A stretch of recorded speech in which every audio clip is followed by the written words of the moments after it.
Welcome back to our Algebra 2 series.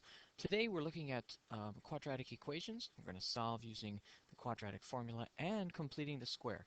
So for this first example, we're going to separate into two parts. On the left, I'll work with completing the square, and on the right, I'll work with the quadratic formula.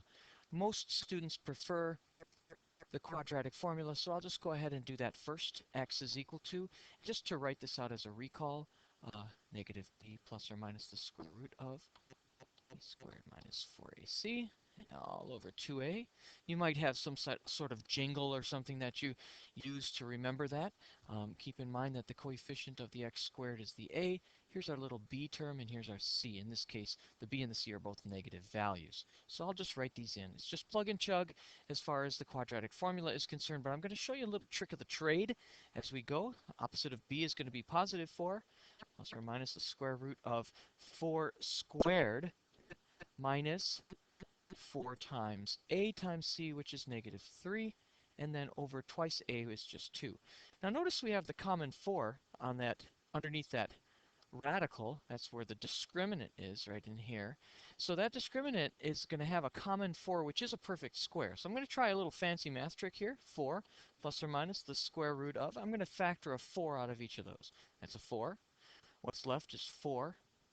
Excuse me, a 4 is left on the first part, and then plus 3 because the two negatives cancel out, and that's all over 2. I know this is a strange thing. Most people don't do this, but I like to use this as my method for working the quadratic formula, especially when there is a middle term that is even. Now we have this perfect square here, 4, which will come outside of the radical. Oh, excuse me, let me back that up. Just back up the bus, Mr. Rubash. Here, there's a 2 that's coming outside, and what's left inside is just that 7. The 7 is from that 4 plus 3, right there. So the nice part about this is, don't cancel the 2's quite yet. Let's factor a 2 out of the top. We're left with 2 plus or minus root 7, and that's all over 2, which cancels. Answer 2 plus or minus root 7. Okay, I just did this really fast. You can go back in this video if you need to repeat that. Let's go back to the other side now. In this case, we're going to use completing the square to solve for x. And if you recall, in this case, we're going to go ahead and put that for x. And then we move the 3 to the other side of the equation and put a little blank there. It's like little brother. We're protecting him from the fight. You know, you're protecting little brother from the battle that's going to occur on the left side of this equation. In this case, we know that the x squared minus 4x is going to turn into some binomial squared, and it's going to be an x minus 2 and an x minus 2 in order for us to get that 4 in the middle.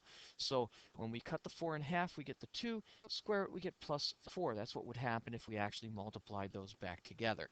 So we're looking for this perfect square binomial.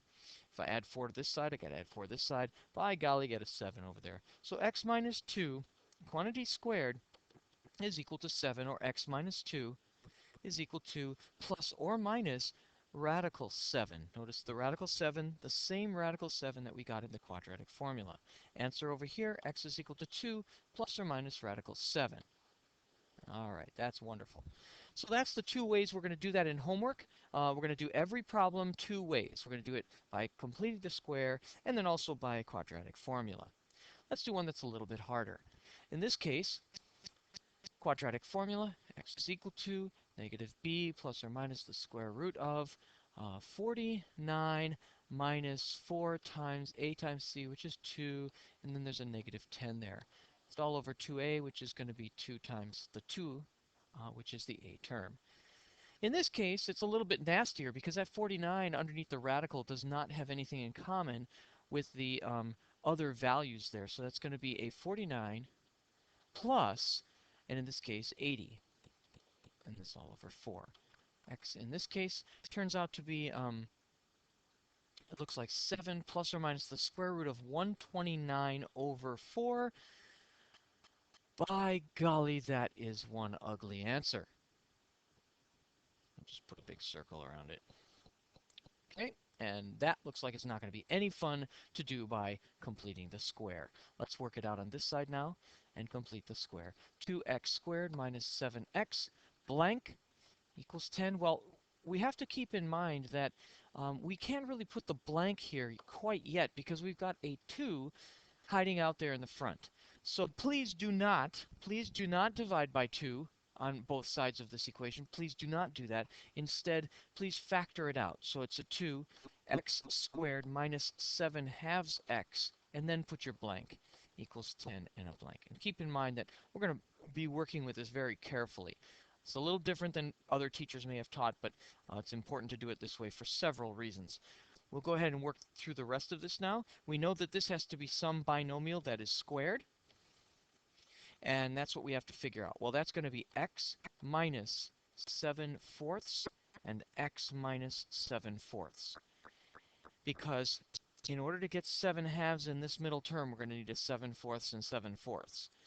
Multiplying that out gives us a 49 over 16. I hope you're all with me as I multiply those last two terms. But in order to figure out what goes into this little blank over on the right side, we actually have to multiply the 2 by that 49/16 and add that to the other side, because that is our actual addition, 49/8, not 49/16. This is one of the toughest parts about completing the square.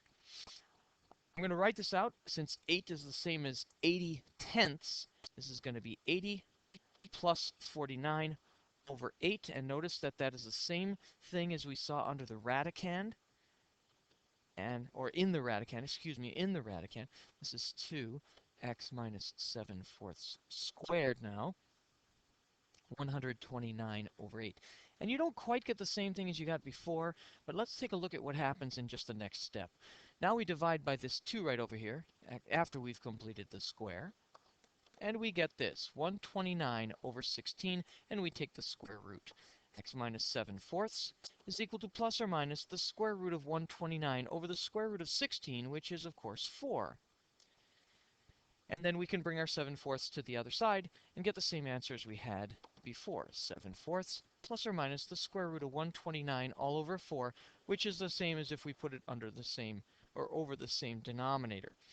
Okay, that was a beast. So I would say doing it by completing the square, quite a sad face there. Let's do the last one. In this case, we see that our problem, if we wrote it out, once again has that nasty little 4 that has to come out. So, of course, we're going to avoid that, and we're just going to do the quadratic formula. X is equal to negative b plus or minus the square root of b squared minus 4 times a times c. Ouch. All over twice a. Now, we don't want to have to do this monster multiplication over here, the 63 times 16. So notice that 4 squared is 16 right here, and 4 squared is 16 right there, and that's a perfect square. So by using my quadratic formula super handy tool, we can do this. The square root of 16 times the quantity 1 plus 63. I hope you see that that works out as a factorization, and this is all over 8. And then, of course, we've got that perfect 16 square that comes out as a plus minus 4 times the square root of 1 plus 63, or 64. It's all over 8. And this problem is coming out very sweetly. We have negative 4 plus, oh, excuse me, let me go ahead and factor that out and divide. Might as well, right? So that's going to be x equals 4 times negative 1 plus or minus the square root of 64. I won't quite take that yet, and that's over 8. Wonderful. X equals, the 4 and the 8 cancel out, negative 1 plus or minus 8 all over 2. So the 64 now turned into an 8, and the denominator got canceled with that 4. So our two answers are going to be negative 1 minus 8, or negative 9 over 2, and negative 1 plus 8, or 7 over 2. And those are the two answers. Obviously, that tells us that you could have just factored this problem. Probably by the prime factor method, it would have worked out very sweetly, and we would have been very happy had we just done that instead. But now we'll do the the completing of the square. So let me work through this one more time.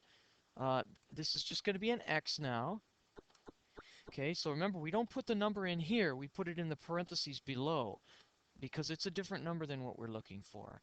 So keep in mind that this is a 4, and we need the same binomial right here. So that's x plus 1/2, x plus 1/2. Always half of the value in the center over here. So therefore, this is going to be plus 1/4. I hope you folks see that I just multiplied the 1/2 times 1/2. Multiply the 4 times the 1/4 added to the other side, and we get 64 over here. That is 4x plus 1/2 quantity squared equals 64. On both sides of that equation, I'll now divide by 4. That gives me x plus 1/2 quantity squared equals 16, or x plus 1/2 equals plus or minus 4. This doesn't look exactly like the other side, but watch what happens when we do this minus half. All right, so you'll notice that I'm adding and subtracting 4 from negative 1/2. So that would mean I get negative 9/2 or uh, positive 7/2. And that's the same set of values that I got on the other side. Obviously, you should get the same two answers for all of your problems. All right, well, good luck. I hope you have fun with this assignment. That's the first part of the 1.2 assignment, working with completing the square and the quadratic formula.